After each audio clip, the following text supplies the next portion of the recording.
இங்கே ஒரு கொலைகாரன் ஒருத்தனை கொல்றதுக்காக அவன் உடம்புல ஒரு கயரை கட்டி கடல்ல நிறைய சுறாக்கள் இருக்கிற இடமா பார்த்து அவனை இறக்குறான். இதனால அவனும் ரொம்பவே பயப்பட ஆரம்பிக்கிறான். அப்போ அவன்கிட்ட நிறைய சுறாக்கள் சுத்திக்கிட்டே இருக்கு. அப்போ அந்த கொலைகாரனும் அவனை ஒரு கேமரால ஷூட் பண்ண ஆரம்பிக்கிறான். அப்ப இவனும் கொஞ்ச நேரத்துக்கு அசையாம இருக்கான். அப்போ அந்த சுறாக்களும் அவனை எதுவுமே பண்ணாம அந்த இடத்துல இருந்து போயிருது.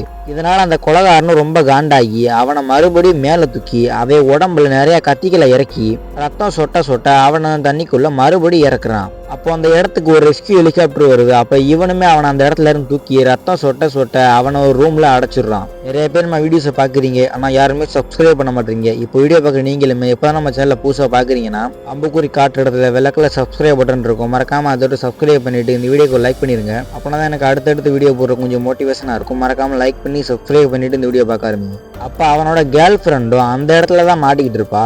அப்ப இவளும் அந்த இடத்துல இருந்து தப்பிக்கிறதுக்காக அவளோட கட்டை விரல கடிச்சு எடுத்து அந்த ஹேண்ட் கப்பை ஒரு வழியா ரிமூவ் பண்ணிடுறா. அப்போ இவன் பார்க்கும்போது அவ அந்த இடத்துல இருக்க மாட்டா. அப்போ இவன் போய் பார்த்துக்கிட்டு இருக்கும்போது அந்த பொண்ணு அவனை அந்த ரூமோட வச்சு லாக் பண்ணிடுறா.